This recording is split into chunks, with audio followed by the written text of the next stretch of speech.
kinky. You guys want to see me ride a bike? Why? Tony!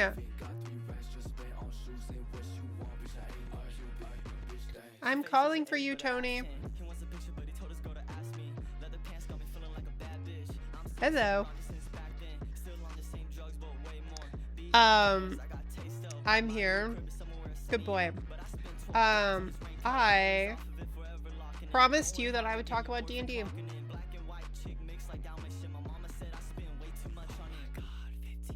I promised that I would talk about D&D this past weekend. I had a D&D session last weekend, and I'm so excited about it.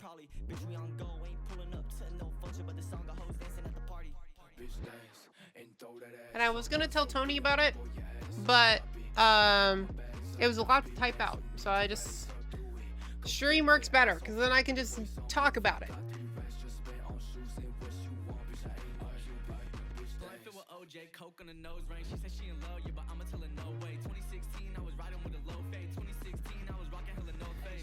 Looks up D&D on your band Urban Dictionary. Oh my god. I cannot read. Let me know when you're ready, Tony. I've been waiting for you specifically so that I know you can listen to this, at least. You're ready. Okay. So, I played a archer. I played a... Actually, just like... I'm just gonna pull up the character sheet so I can show you a little more.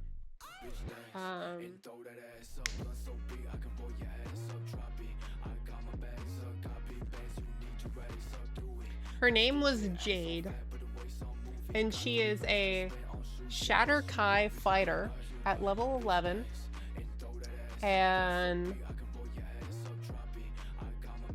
she is a archer fighter specifically, so fighters get a weapon specialty, and I chose archer one, which gives you a +2 to all your rolls with bows. And then I had sharpshooter and crossbow expert. So I was basically playing an archer fighter, and it turns out that everyone that came to that session, which was 4 of us, were all playing martial classes. So the main monster we fought at the end was rated for CR 18, which means it should take around 4 to 5 level 18 adventurers to beat this thing. And we had 4 level 11 martial classes.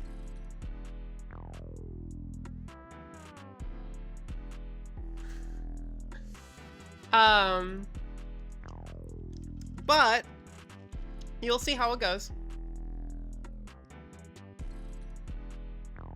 Who's the DM and why did they hate you? So this was meant to be challenging, and there was meant to be 1 extra person. So it was supposed to be 5 level 11 people, and it was supposed to be a challenging encounter. And the way D&D scaling works is they assume, when making CR ratings, that the people are mediumly spec'd, and it is a balanced party in terms of, like, some people are focused on healing, right? So some people aren't doing damage, they're just healing and doing buffs. So in a 5 level or a 4 level 18 adventurer party, there may be 1 support character, 1 healer, and then like 2 brute force fighters, right? We had 4 brute force fighters that were slightly lower level. So it sounds like it's like crazy.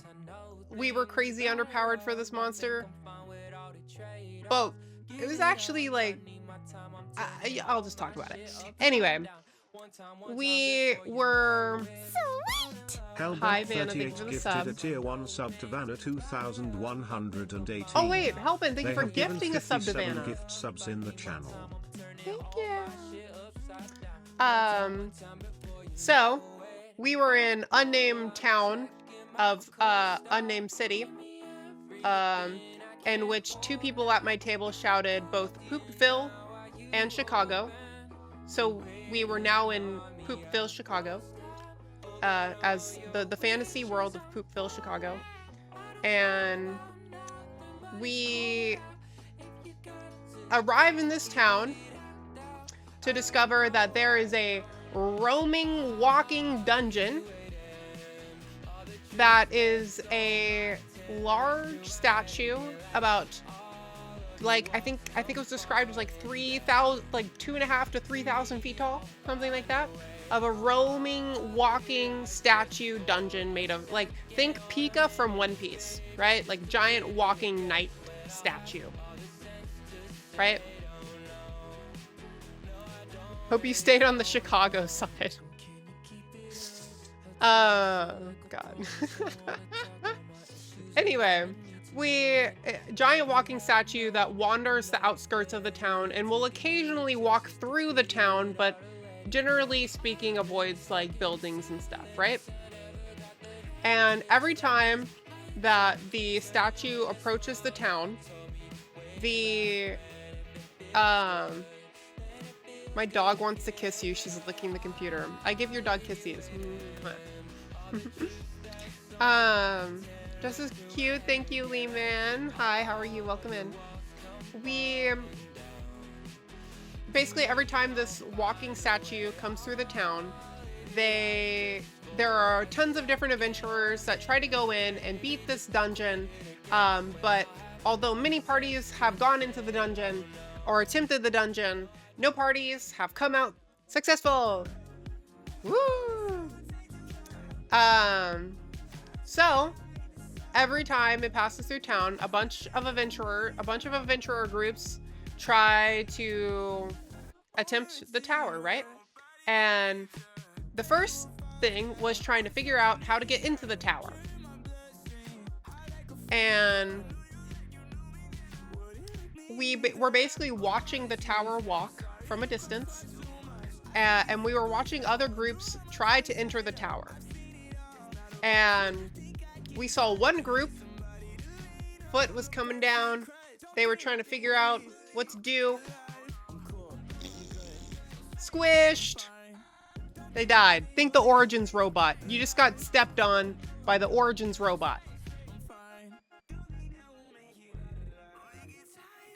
I'm telling a story. Hello. Do you need something? Yeah. 4. Is it NSFW? You can't post NSFW on Instagram. Why do you ask stupid questions? You've asked me to post some pretty NSFW stuff for you before. This is not NSFW. No, I like this photo.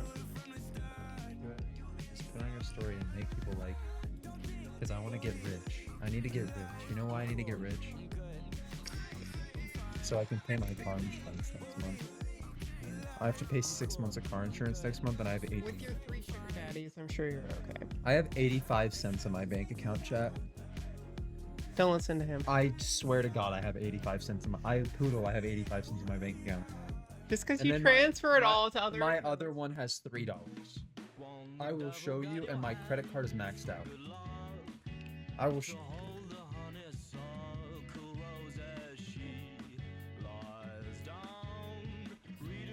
He just shoves it all into a retirement account and pretends that he's broke.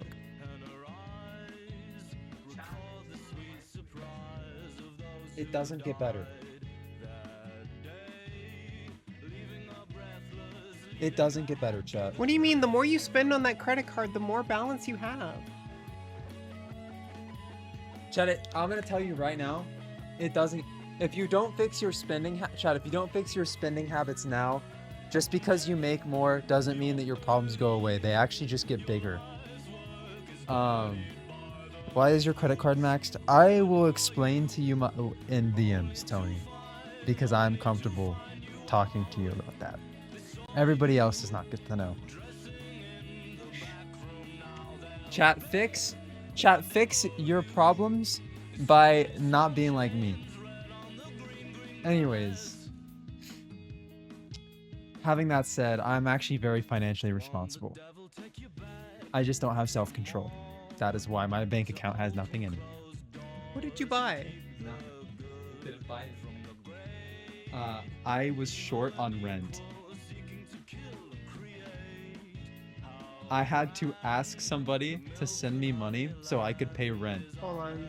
Let me mute for a sec.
Long story short, he's fine.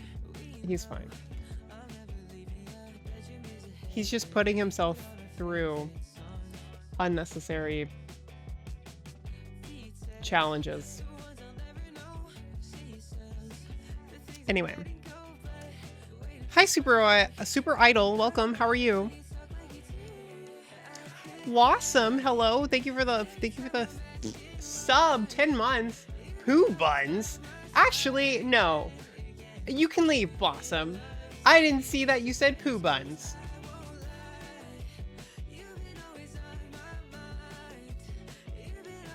He's got more than 5K saved as. I can tell you that. He just shoved everything in his investment accounts to be back on track with his goals. Banned Blossom Baby Girl, unbanned Blossom Baby Girl.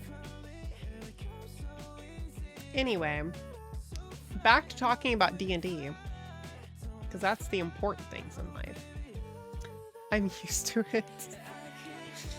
Hi Blossom, welcome back. So, think of the Origins robot from Zombies, walking around, squishing you if you get caught under its foot, right?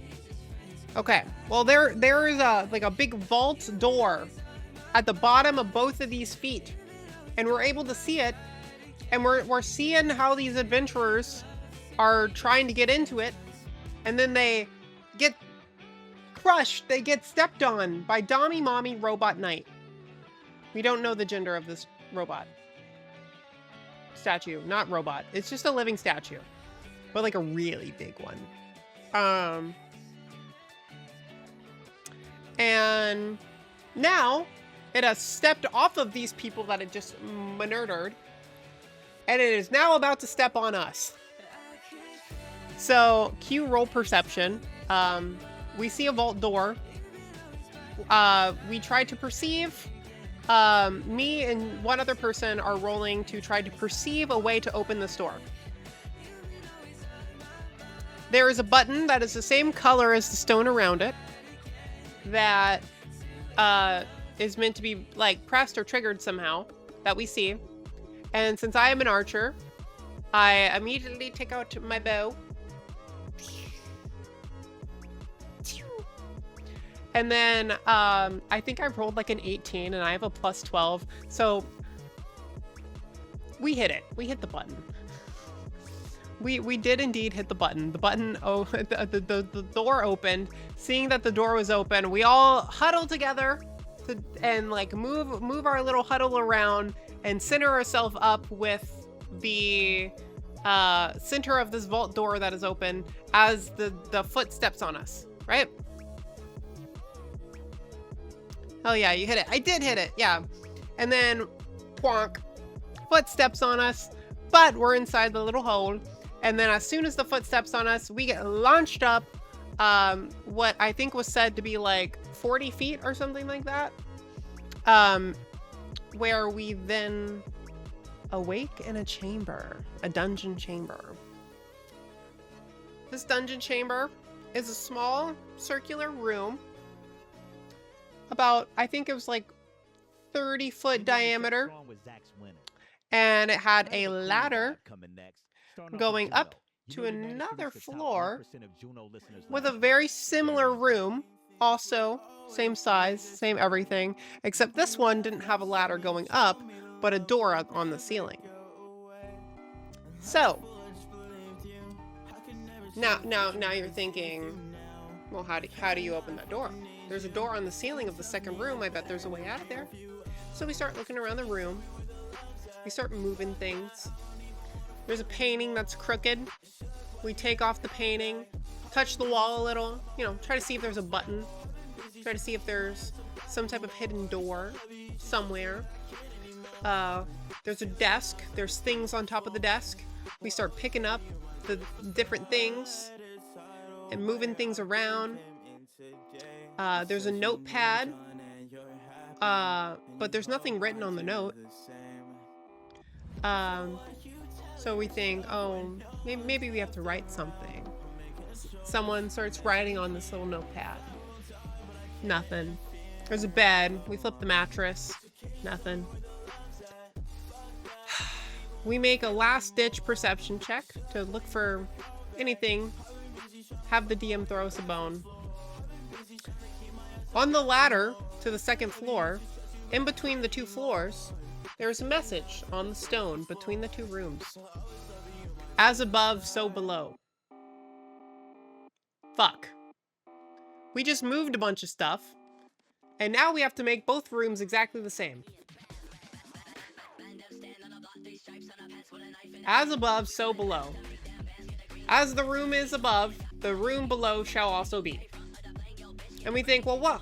When we came here, the rooms were pretty similar. So, one of the other characters does a history check. One of the items on the desks. There were 2 desks, and there were 3 items on both desks, but they weren't in the same order. Only one item was swapped. But we've done a whole lot more to make these rooms different since we touched those items. Or since those items were there. We had to fix the painting. We had to fix the mattress. We had to fix the items on the desk. There was a note that we tried to copy over because someone wrote on the paper. We tried to copy it. That didn't work. So we burned both of the notes. And the same torch on the same side of the wall on both rooms. I think that was it. And as soon as the rooms were exactly the same, the vault door leading up opened for us, and we were able to go up to the new room. So, there was still no ladder though. There was a ladder that went from the first room to the second room, and then there was a door on the top. So we had to take that ladder, we had to move it up. Everyone went to the second room. We moved the ladder up. Everyone went up to the next room. Fit check from Christina.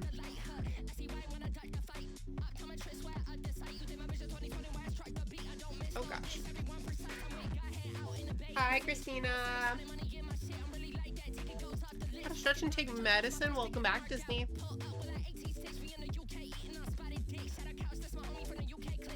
This is my fit check. Hi, Evil Tofu. Welcome. Show boots.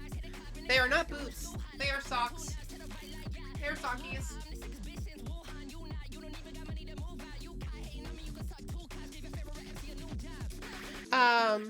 But yeah, so that was the first room, and it was basically just a puzzle.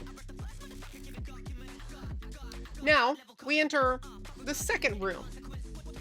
After going through that little hatch, and everyone is through, the hatch closes behind us, mysteriously. And we're like, oh, okay, well, I guess we're not going back down. And we are left in an 80-foot tall room with 4 pressure plates in each cardinal direction on the floor. After a perception check, we don't quite see anything above us that would indicate what order these pressure plates are meant to be triggered, I suppose.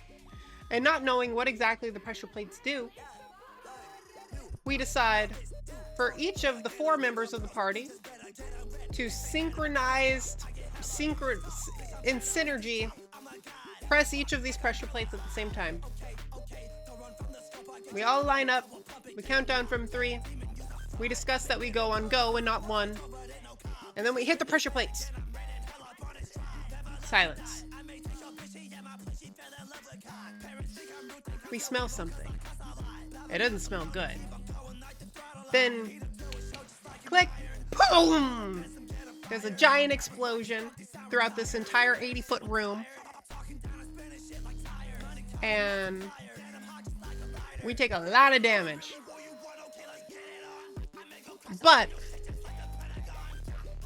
after this explosion, one of the people noticed through a perception check, a very high perception check, that just shortly before this explosion, there were 4 red lights in each cardinal direction of this room that went off right before the explosion,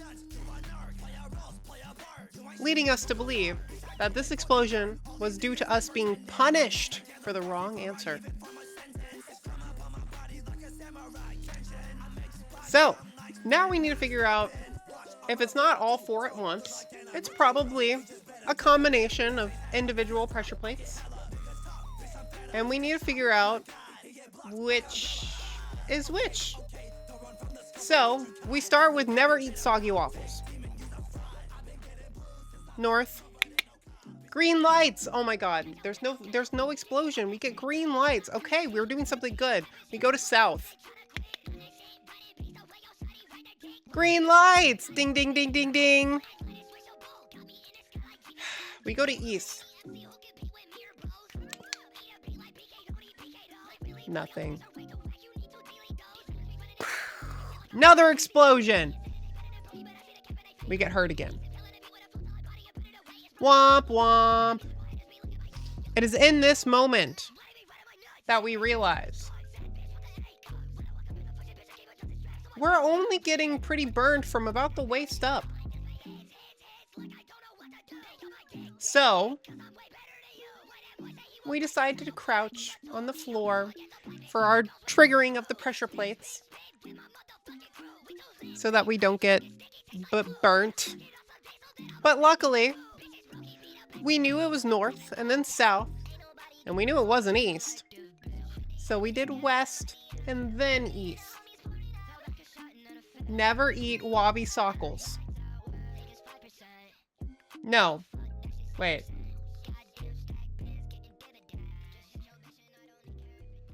Anyway, yeah, it was north, south, west, east.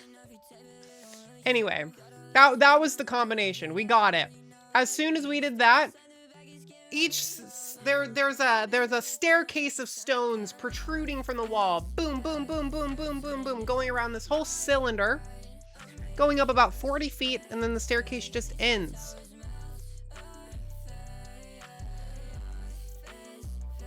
Never soggy waffles eat is the combination. Never soggy waffles eat, correct. Thought in my head. So, we go up, or well, not me. I stay ducked because we want somebody down by the pressure plates just in case. One of the players goes up the staircase, up these 40 feet, and they are taking a look. Right around this 40-foot mark is where each of those 4 stones that lit up were. Okay? And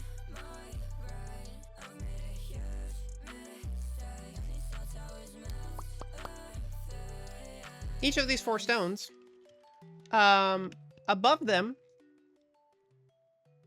showing up there. Was nothing.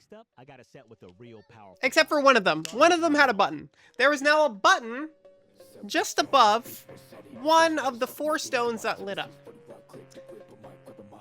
And before this button was able to be pressed, staircase starts shaking. Stonk, stonk, thunk, thunk, thunk, thunk, thunk, thunk. The staircase starts disappearing, so you start running back down the steps. It's on a timer.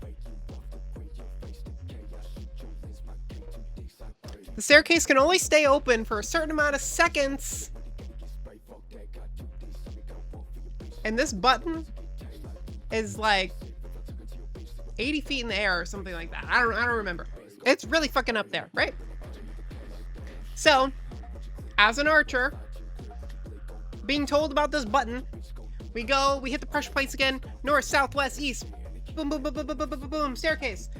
We see the button, shoot for the button.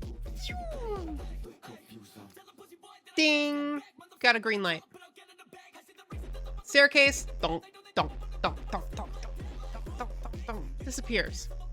Okay, well, we hit the button. Maybe next time there will be something different. North, south, west, east. Dun, dun, dun, dun, dun, dun, dun, dun. There's a button there again. We shoot the button. Pew! We hit it right away. And then we notice there's another button coming from the south.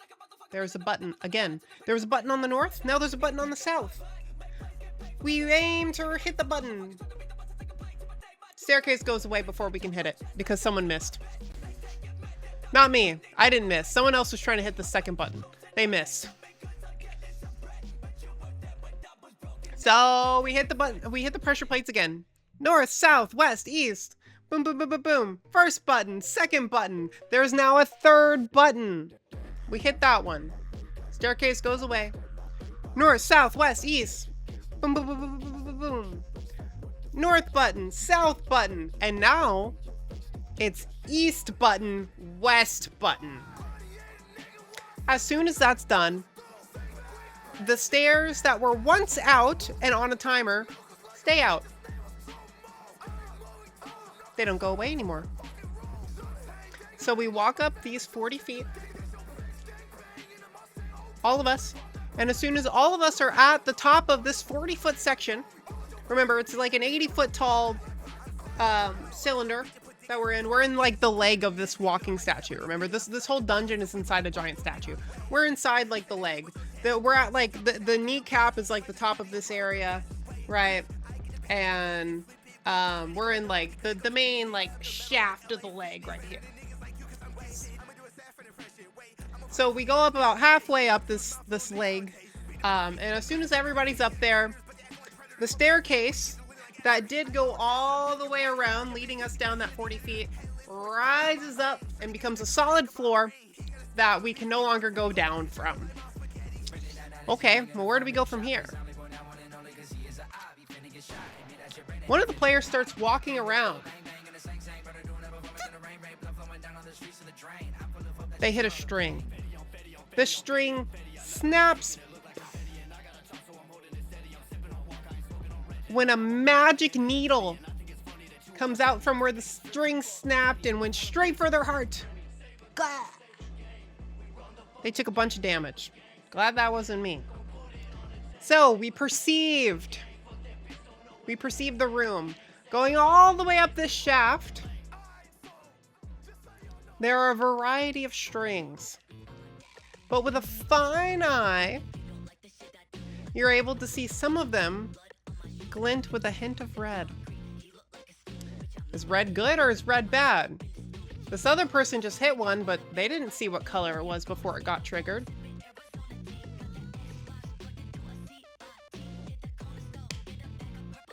There were, I think like 8. I think there were 8 red ones and then a bunch of white ones. Since there were less red ones, we came to the conclusion that the red ones were probably not the dangerous ones, even though they were red. And we thought that because it was way more likely that he just randomly hit a white one than a red one. So, I, as an archer, put my shield out. Oh, by the way, we got to choose one very rare magic item, and I chose the, it's like Shield of Animation, or, I don't know. It's basically a floating shield. You can like put it out, and it's like a hovering floating shield that protects you and acts like a shield, but allows you to have your hands free, so you can use a two-handed weapon while still having a shield. It's basically what it was. I put out my shield just in case, and then I aim for one of these red strings. We shoot out. String breaks. I hit it. Dong, dong, dong, dong, dong. 5 steps appear out of nowhere. We have to hit the red strings, not the white strings. And it reveals a staircase. So about 5 feet of staircase appears for every red string we end up hitting. And if we miss a red one, it is almost guaranteed that we hit a white one. So basically, every time somebody missed, they accidentally hit a white string and get shot at. And you have to make a dexterity save to try to save from being hit by this thing. And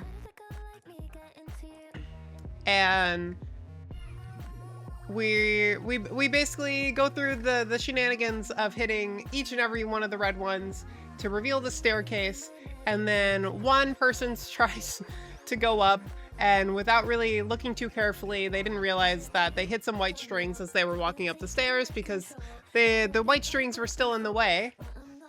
They didn't just go away. So they had to deal with 2 white strings as they went up the stairs without looking. And then the rest of us, after seeing what happened to them, we're more careful, and we went up the stairs and we entered the new room with the door locking behind us. But as we were walking through this door, we noticed there was an arm. Oh wait, no, this door didn't close behind us. I forgot. This door stayed open. And as we were walking through this open door, we noticed that there is a human arm just kind of laying by itself over this door. Whoa, wonder how that got there. We ignore it, go through the door. We get up to this next level. We're now in the thigh. We're in the thigh, so it's still a cylinder room, but it's much, well, it's more like an oval. It's like an oval type room, but it's much bigger. It's about thigh big. It's about a 2,500 foot human sculpture thigh large. Pretty big.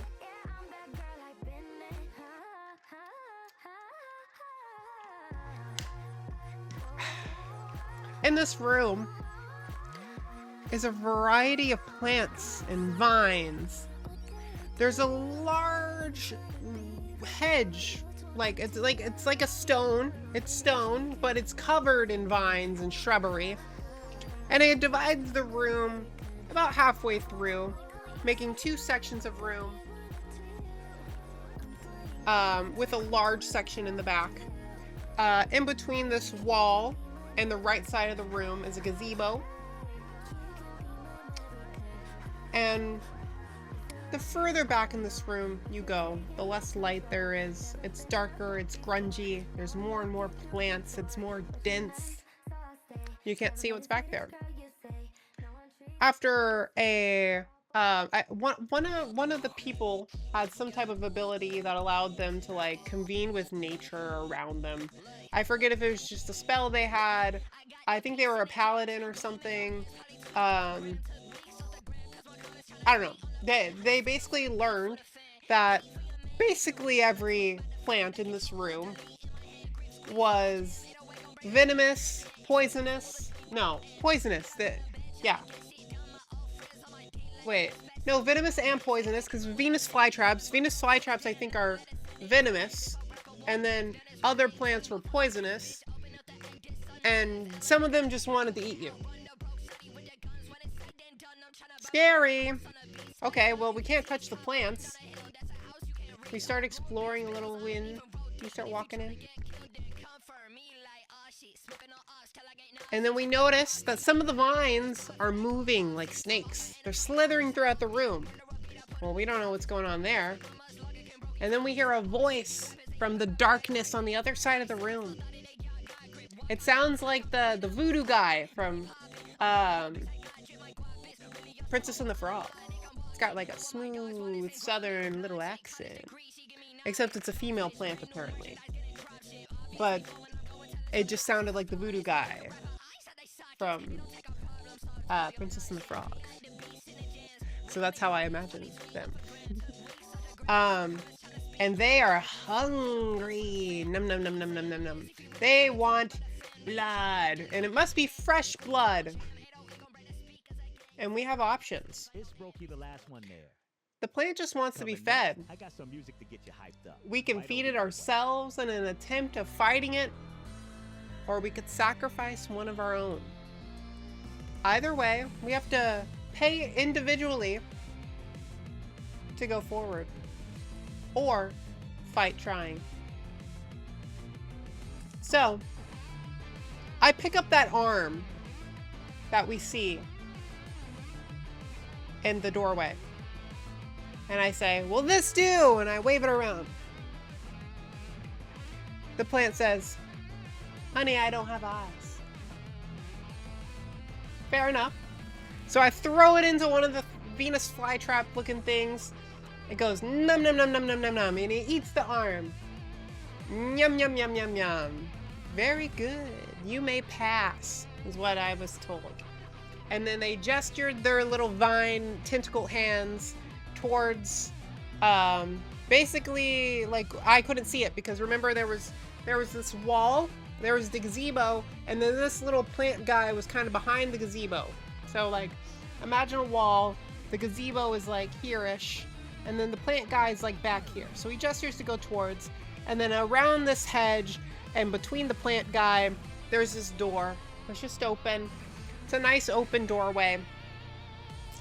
And he ushers me through. And without any more harassment, I am led into a room that looks like an oasis. There's pools and Mai Tais and little towels and beach chairs. I think I got a rest day. So I go chill in the pool. And I think, hey, I didn't have to fight. I'll let them figure out a way through. So my other 3 party members, there were no more body parts in this room. It turns out that hand was due to somebody that attempted the dungeon before us failing to escape. They were trying to run back to go further back down in the dungeon where they came. They were trying to run away before they were gobbled up right to the shoulder and their hand flopped on the ground. Whoops. They didn't make it, but I did.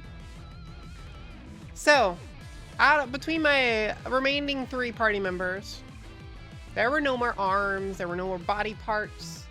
The only flesh in the room was them. So after some failed negotiations, they were left no other choice but to fight.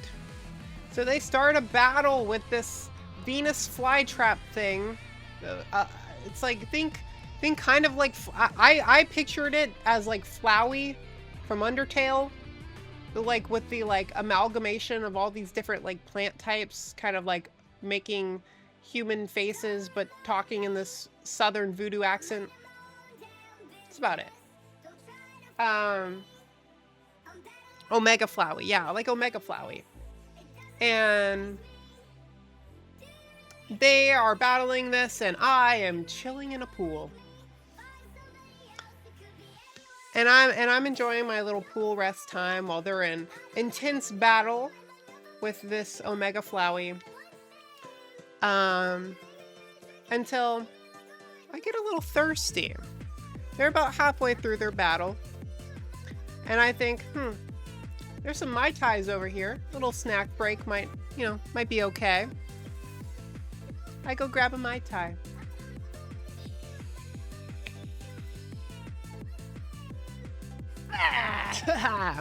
I take like 50 points of poison damage. It's a fuck ton of poison damage.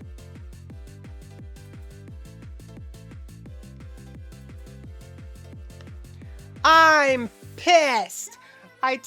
All the other Mai Tais on the table, I push them off, and I am pissed. I go back to that doorway and I say, "You, flower guy, you poisoned me." I join initiative, and immediately I use my samurai fighting spirit ability, which gives me basically advantage on all of my attack rolls until the end of my current turn. I have, as a fighter, at level 11, 3 attacks. I do all 3 of my attacks with advantage. That's a 1d10 plus 6 times 3. And then I action surge, and I do it all again. I do I think I end up doing 80 something damage to this poor plant thing. It was actually doing kind of well against fighting the other 3 teammates, and then I pull out the action surge advantage rush, and I do so much damage to it. And then before it even gets to be my turn again, they get it down low enough that it starts to bleed. It starts to beg. They say, "Miss, I didn't poison you, I promise." Tell how much she's become like me. She even screams on stream now. She's like my own little clone. I literally created a clone of myself. Like, she talks like me. She has speech patterns identical to mine. She says the same words that I say. She copies everything that I do. She copies my cars. She copies my habits. She copies my routine. And she even streams like me now. She tells stories like me. She's literally become a clone of me. You can see it in her face. Look at her face. I can read her so well. Look at her. You're trying not to smile because you know it's true.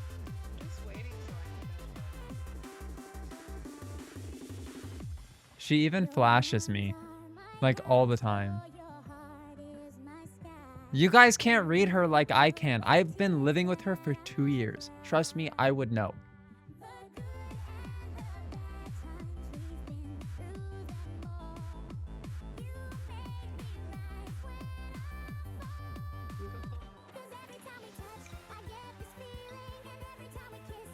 No. You don't deserve it. I literally can read, Jade. Fill up the water. Bruh, what the skin? Be a good boy. Go on. I'll wait for him to get back with the water.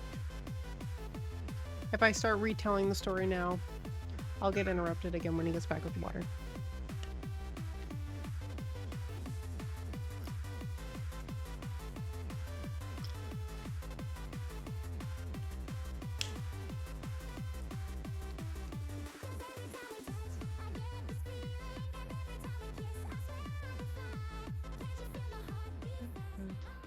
Use the clicker.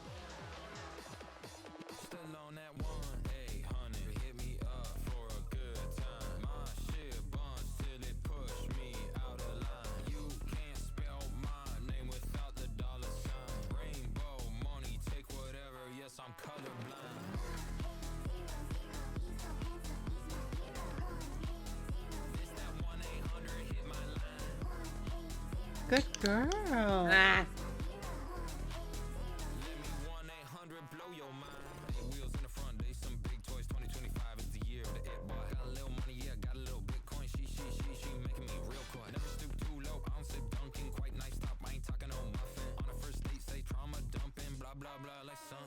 Well, that tickles. Ah. I like women. I thought you liked men. You're a nice woman.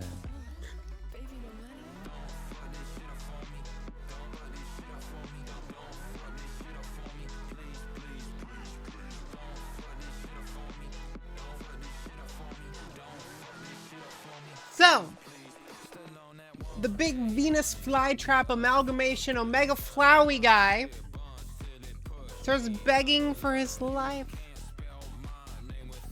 Please, please, I'll let you go. I got plenty enough blood from our battle already, I promise. It's okay. I'll simply feed off the next adventurers to come through. I'll let you guys go forward. Just let me live. And I say, well, if you didn't poison me, who did? Silence. Well,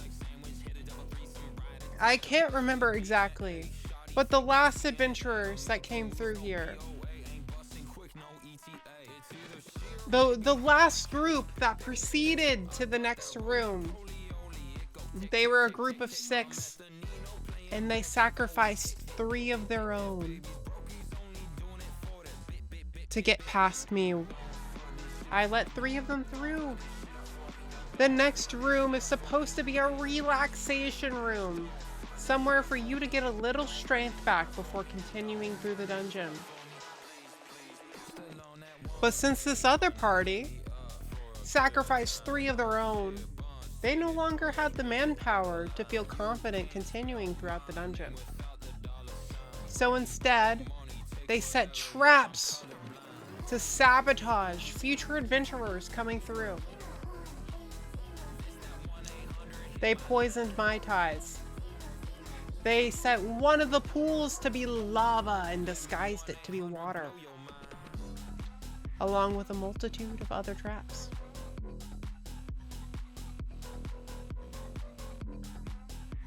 The room is safe outside of the traps, he says. Let me live, I'll let you through. And the rest of the party says, okay, I'll let you live. So, as we're on our way out, the Flytrap Venus Amalgamation Flowey guy taps one of my party members on the shoulder with his little vine. He says, hey, before you go, there's something in the gazebo. There was a +3 magic staff in the gazebo that one of my party members got. Seemed to be telling the truth. He even gave us the loot of the room. We go into the next room. We take a short rest. We avoid the Mai Tais in the 4th pool that was disguised as lava, or that was lava disguised as water. We take our short rest. We get back up to full health. I get my action surge back, and we go up to the next room. It's a long, long, long staircase.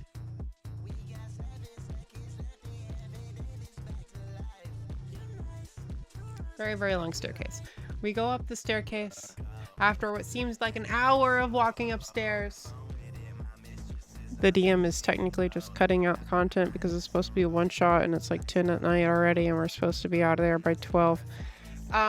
We walk up the staircase for what feels like hours. And we enter a room that we know as to be about the torso area. We're in about the torso now.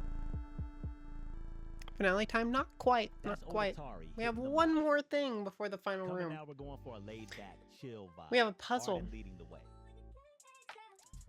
I'm gonna sit down.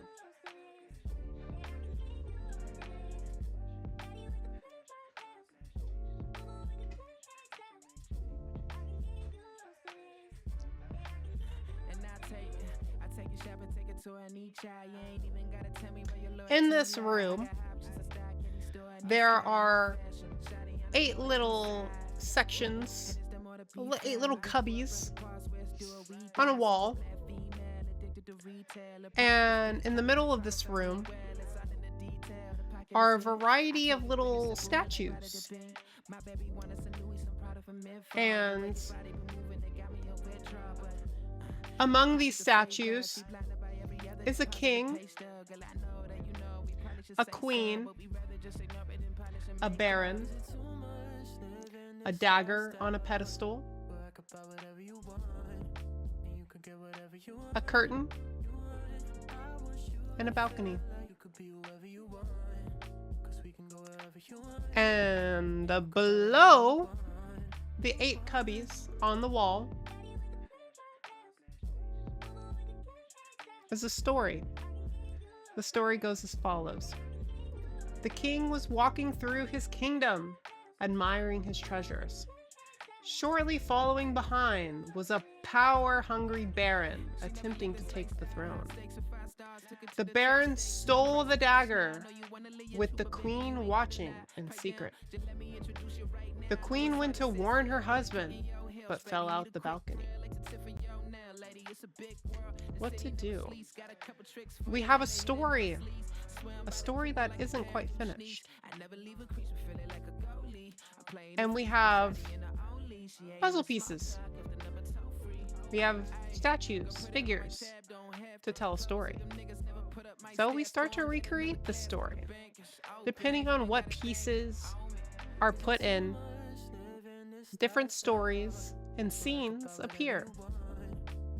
At first, we put the dagger in the king, and we get a scene of the king admiring and walking about his palace's little treasure room. In the next box, we put the king and the baron and the dagger, and he shows off this knife to the baron. In the next scene, we have the baron, the dagger, the queen, and the curtains, as the queen hides behind the curtains, watching as the baron takes the dagger. Next, we have the curtains and the queen, as the queen is shown running through a hallway of windows, running with an urgency to warn the king about something. In the last little bubble, we have the queen, the baron, a balcony, as the scene depicts. The baron, just his hand, pushing the queen right over the balcony.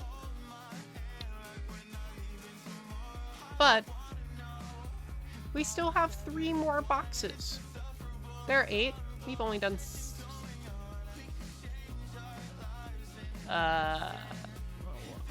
what's 8 minus 3? We've only done 5. We've only done 5. And we've only done 5 scenes, and there's 3 more boxes. We need to finish the story. So we put the balcony and the queen, as we see the queen's body lying there on the floor.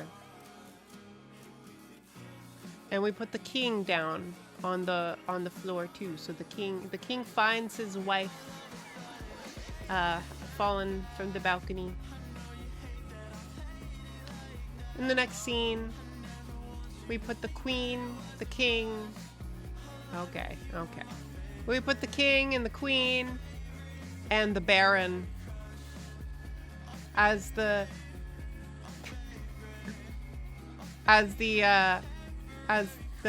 king puts his beloved queen to rest in the grave. And then in the last scene, we have the king and the baron as the king is grieving over his lost wife. The baron stabs him in the back. It's not a happy story, but now it's a complete one. And the door opens to the next room.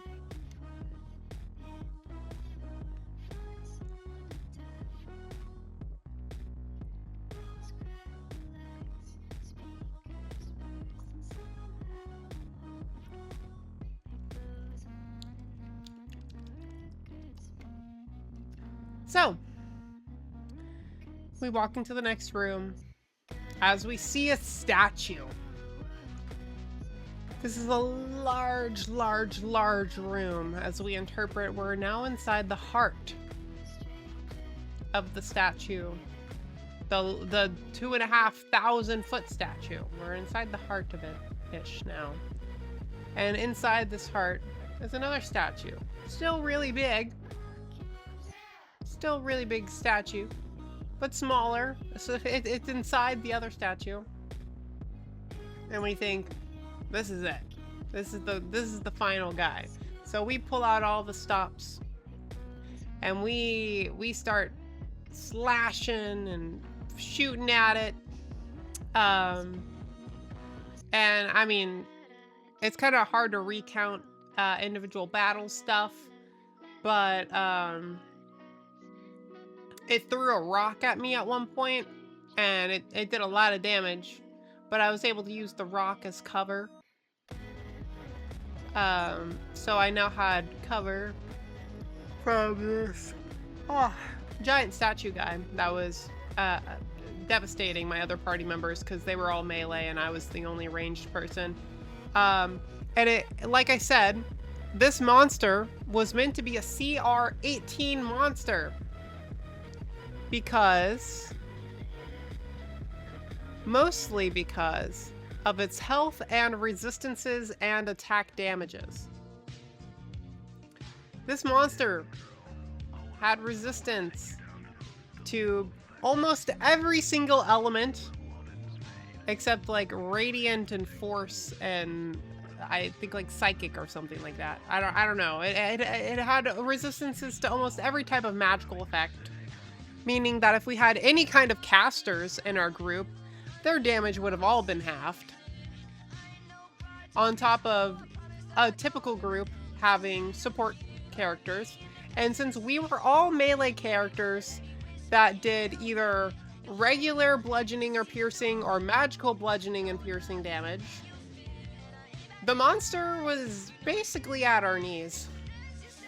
Even though this was supposed to be a CR 18 fight, we were able to take down this monster as 4 CR 11, or sorry, 4 level 11 characters. And it was purely because we were 4 damage dealers. So as long as we did enough damage in a short enough time to where we didn't really need healing, it was basically like free game, right? Like we could hurt it enough. If we had a party member that was just meant to be healing, I mean, maybe we still could have done it because the healer would have been able to keep the other melee people alive long enough.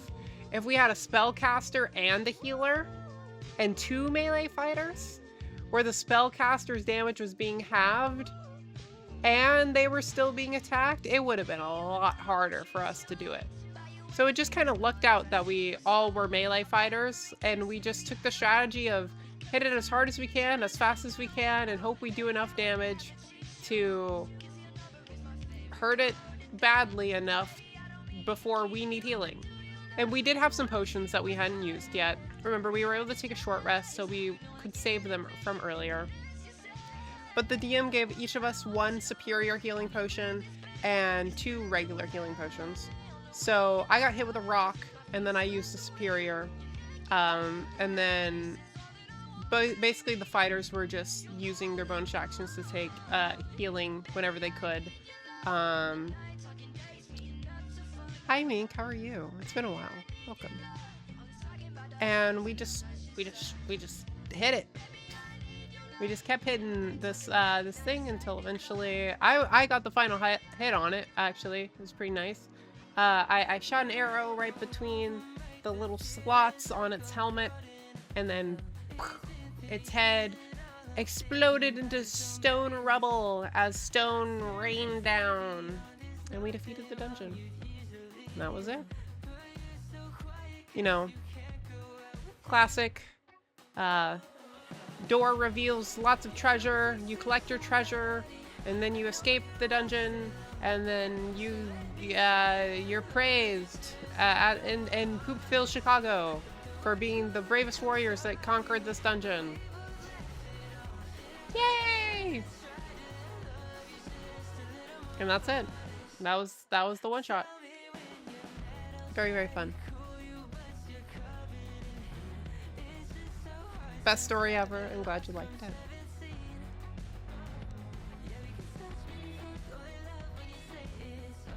And remember, chat, it's a true story. This definitely happened in D&D. It happened. Real. It was true. This happened in D&D.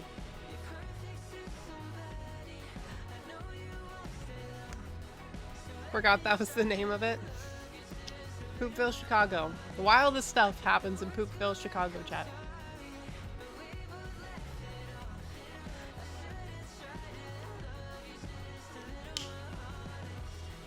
Such a good storyteller. I'm okay when I have a story to tell.